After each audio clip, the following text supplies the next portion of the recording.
अस्सलाम वालेकुम dear students, welcome to superior learning management system.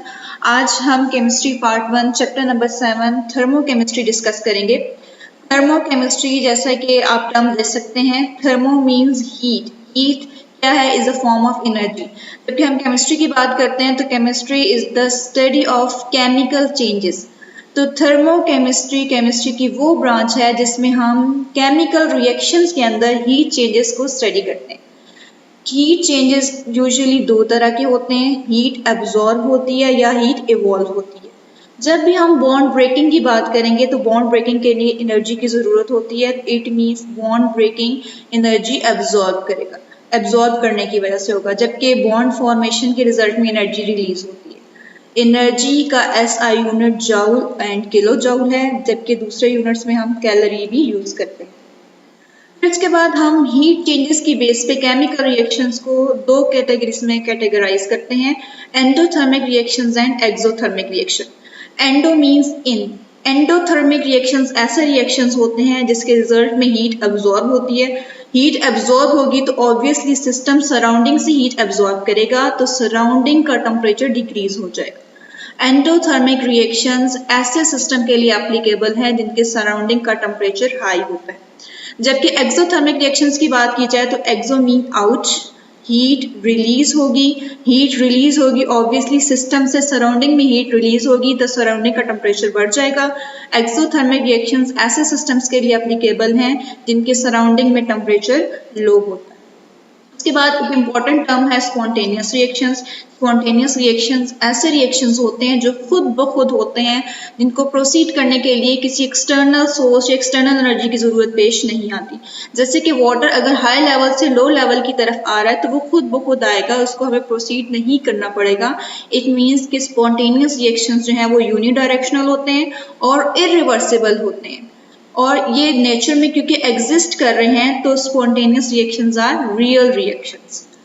Examples जैसे कि अभी मैंने वाटर फ्लो की आपसे डिस्कस की थी। सेकेंड एग्जाम्पल में देखें कॉपर सल्फेट का सोल्यूशन जो कि ब्लू कलर में होता है। इसमें अगर हम जिंक का पीस ऐड करेंगे तो फौरन से ही ब्लू कलर डिसअपियर हो जाएगा, जिसके रिजल्ट में जिंक सल्फेट का सोल्यूशन आएगा और कॉपर जो है वो प्रेसिपिटेट आउट हो जाएगा। ये भी स्पॉन्टेनियस रिएक्शन है, कोई एक्सटर्नल एनर्जी प्रोवाइड नहीं की गई, ना ही कोई कंडीशन अप्लाई की गई है। थर्ड एग्जांपल आती है न्यूट्रलाइजेशन रिएक्शन। न्यूट्रलाइजेशन रिएक्शन जो है यूजुअली जब स्ट्रॉन्ग एसिड स्ट्रॉन्ग बेस के साथ रिएक्ट करेगा तो इसके रिजल्ट में सॉल्ट और वाटर प्रोड्यूस होगा। ये भी ऑन इट्स ओन होता है, इसको करवाने के लिए भी एक्सटर्नल एनर्जी या सोर्स की जरूरत पेश नहीं आती। इसके अलावा हमारे एनवायरनमेंट में, नेचर में कुछ ऐसे रिएक्शंस हैं जिनको स्टार्ट करने के लिए एनर्जी रिक्वायर्ड है, लेकिन जैसे ही वो रिएक्शन स्टार्ट होते हैं तो वो खुद ब खुद प्रोसीड करेंगे, मजीद एक्सटर्नल सोर्स या एनर्जी की ज़रूरत नहीं पेश आएगी। उनमें है बर्निंग ऑफ कोल। जब आप कोयले का एक पीस लें और उसको हीट करें, एक दफ़ा आप उसको हीट करेंगे उसके बाद वो बर्न होता जाएगा, रिएक्शन प्रोसीड होगा, मजीद हीटिंग की ज़रूरत पेश नहीं आएगी। जैसे कि कैंडल है, कैंडल को हमें जस्ट बर्न करना होता है, उसके बाद कैंडल खुद ब खुद जलती रहती है। तो ये नेचर में ऐसे एग्जांपल्स हैं स्पॉन्टेनियस रिएक्शंस के, स्पॉन्टेनियस प्रोसेस के, कि जिनको सिर्फ स्टार्ट करने के लिए एनर्जी रिक्वायर्ड है, उसके बाद ये खुद ब खुद प्रोसीड होते रहते हैं। उसके बाद आ जाते हैं non spontaneous reactions. Non spontaneous reaction spontaneous reaction के बिल्कुल उलट है। नॉन स्पॉन्टेनियस रिएक्शन को एनर्जी की जरूरत होती है और जैसे ही हम एनर्जी प्रोवाइड करेंगे रिएक्शन प्रोसीड करेंगे। ऐसे रिएक्शन जो हैं वो नेचर में एग्जिस्ट नहीं करते, ये इरिवर्सिबल रिएक्शंस होते हैं, तो ऑब्वियसली इनको एनर्जी की भी जरूरत पेश आती है इन रिएक्शंस को स्टार्ट करने के लिए। For example pumping of water. अब वाटर को आपने लो लेवल से हाई लेवल तक लेके जाना है तो उसके लिए ऑब्वियसली आप मोटर प्रोवाइड करेंगे जो वाटर को पंप करेगा। इलेक्ट्रिक करंट है, लो पोटेंशियल से हाई पोटेंशियल की तरफ लेके जाएंगे तो एनर्जी की जरूरत होगी। इसी तरह रेफ्रिजरेटर का जो इंटीरियर पार्ट है वो ठंडा होता है, ठीक है, और सराउंडिंग में हीट ट्रांसफर करेंगे जो कि हॉट है। लास्ट एग्जाम्पल है ये स्टूडेंट्स नाइट्रोजन और ऑक्सीजन का रिएक्शन। आप जानते हैं एटमॉस्फेयर के अंदर नाइट्रोजन 79% मौजूद है और ऑक्सीजन 21% मौजूद है, लेकिन कभी भी नाइट्रोजन और ऑक्सीजन नॉर्मल कंडीशंस पर रिएक्ट करते हुए नाइट्रिक ऑक्साइड नहीं बनाएगी।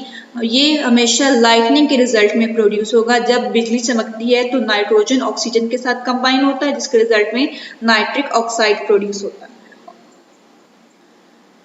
कुछ आपके सामने एग्जांपल्स हैं क्लास जिसमें एवेपोरेशन ऑफ वाटर है। एवेपोरेशन ऑफ वाटर जो है ये एनवायरनमेंट में ये प्रोसेस हम डेली लाइफ में देखते हैं। एवेपोरेशन ऑफ वाटर ये स्पॉन्टेनियस प्रोसेस है, लेकिन इस प्रोसेस के लिए हमें एनर्जी रिक्वायर्ड होती है। एवेपोरेशन ऑफ वाटर में क्या है, वाटर लिक्विड से गैसियस फॉर्म में कन्वर्ट हो रहा है।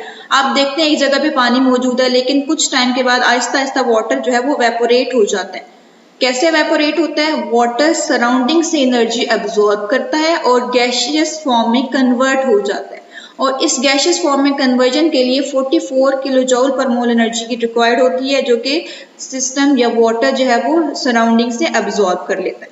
इसी तरह अमोनियम क्लोराइड है, जैसे ही वाटर में डिजोल्व होगा तो 15.1 किलो जूल पर मोल एनर्जी एब्जॉर्ब करेगा सराउंडिंग से। हम एनर्जी प्रोवाइड नहीं करेंगे, लेकिन ये सिस्टम या रिएक्शन खुद ब खुद सराउंडिंग से एनर्जी एब्जॉर्ब करके रिस्पेक्टिव आयंस में कन्वर्ट हो जाएगा।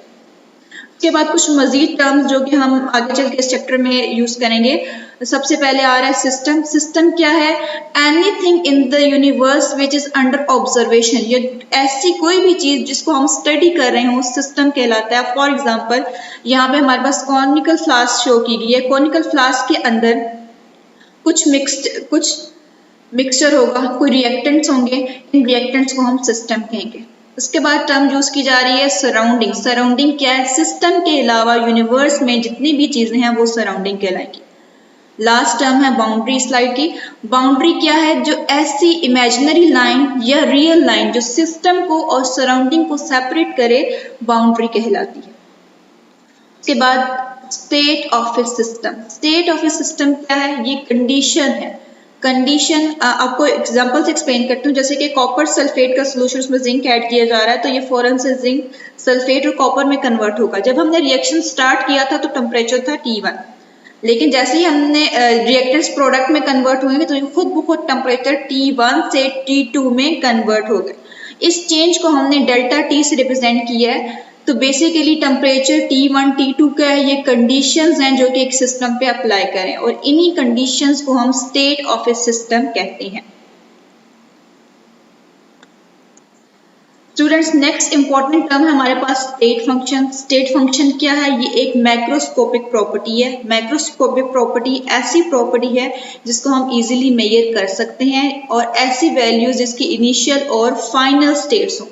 जबकि स्टेट, फॉर एग्जांपल प्रेशर अब हम मेजर करेंगे तो बैरोमीटर यूज करेंगे, रिएक्शन स्टार्ट करेंगे तो प्रेशर होगा P1। हो सकता है रिएक्शन जब एंड होगा तब प्रेशर हो P2। तो इनिशियल और फाइनल स्टेट्स हमारे पास आ गई, लेकिन ये P1 से P2 कैसे हुआ, ये मुख्तलिफ तरीकों से हो सकता है। तो स्टेट फंक्शन ऐसी प्रॉपर्टी है जिसके पास इनिशियल और फाइनल स्टेजेस तो हैं, लेकिन ये इंडिपेंडेंट है कि किस पाथ को फॉलो करते हुए हमने ये चेंजेस लाई हैं। इसी तरह टेम्परेचर हम हीटिंग से भी चेंज कर सकते हैं, प्रेशर से भी चेंज कर सकते हैं। प्रेशर बढ़ा के, प्रेशर कम करके हम गैस सब्सटेंस का किसी बीकर के अंदर क्लोज करें, प्रेशर बढ़ाएं, प्रेशर कम करें, उसका इफेक्ट टेम्परेचर पे आएगा। इसी तरह वॉल्यूम है, इंटरनल एनर्जी और एंथैल्पी स्टेट फंक्शन है जो कि डिपेंड करते हैं इनिशियल और फाइनल स्टेजेस पे, और इंडिपेंडेंट है पाथ फॉलो। उसके बाद इंटरनल एनर्जी। इंटरनल एनर्जी क्या है, किसी भी सिस्टम के अंदर जितनी टाइप्स ऑफ एनर्जीज मौजूद हैं उसके सम को हम इंटरनल एनर्जी कहेंगे। यूजुअली हम एनर्जी को दो टर्म्स में डिफाइन करते हैं, काइनेटिक एनर्जी और पोटेंशियल एनर्जी। काइनेटिक एनर्जी को मजीद अगर हम एक्सप्लेन करें तो काइनेटिक एनर्जी की 3 टाइप्स हैं, translational kinetic energy, rotational kinetic energy और vibrational kinetic energy. Translational kinetic energy gas molecules की रैंडम मोशन की वजह से आती है, जबकि रोटेशनल काइनेटिक एनर्जी एक मॉलिक्यूल अपने ही एक्सिस के अराउंड जो है वो रोटेट कर रहा होता है, और वाइब्रेशनल काइनेटिक एनर्जी मॉलिक्यूल अपनी पोजीशन पे वाइब्रेट कर रहा होता है।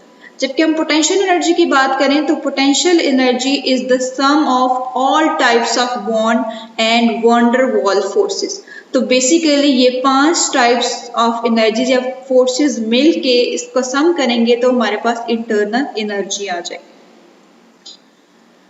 अब बात करते हैं कि हम सिस्टम में एनर्जी को कैसे ट्रांसफर करते हैं, या सिस्टम के अंदर जब एनर्जी वर्क डन हो रहा होता है या एनर्जी ट्रांसफर हो रही होती है, तो किस तरीके से एनर्जी सिस्टम से सराउंडिंग में ट्रांसफर हो रही है या सराउंडिंग से सिस्टम में आ रही है। तो दो फंडामेंटल वेज हैं, उनमें पहला है हीट और सेकंड है वर्क। हीट जैसे कि पहले भी हम जिक्र कर चुके हैं, हीट जो है वो फॉर्म ऑफ एनर्जी है जो फ्लो करती है from boundary of system during change in its state due to difference in temperature between the system and the boundary. System और सराउंडिंग का टेम्परेचर डिफरेंट है। अगर सराउंडिंग का टेम्परेचर ज़्यादा है तो ऑब्वियसली हीट सराउंडिंग से सिस्टम की तरफ मूव करेगी, और अगर सिस्टम का टेम्परेचर ज़्यादा है तो हीट सिस्टम से सराउंडिंग की तरफ मूव करेगी, और इसके डिफरेंस को हम जो है वो इजीली मेजर कर सकते हैं। It is not the property of A system, और ये स्टेट फंक्शन भी नहीं है। फिर लास्ट हम वर्क डन की बात करेंगे। वर्क डन क्या है? It is the product of force and displacement. SI unit है जॉल। वर्क क्या है? ये भी वे ऑफ ट्रांसफरिंग एनर्जी है from one system to another system. Work done किसी भी सिस्टम में दो तरह का हो सकता है। अगर सिस्टम पे वर्क हो रहा है तो वर्क डन पॉजिटिव होगा, और अगर work done by the system होगा तो वर्क डन नेगेटिव होगा।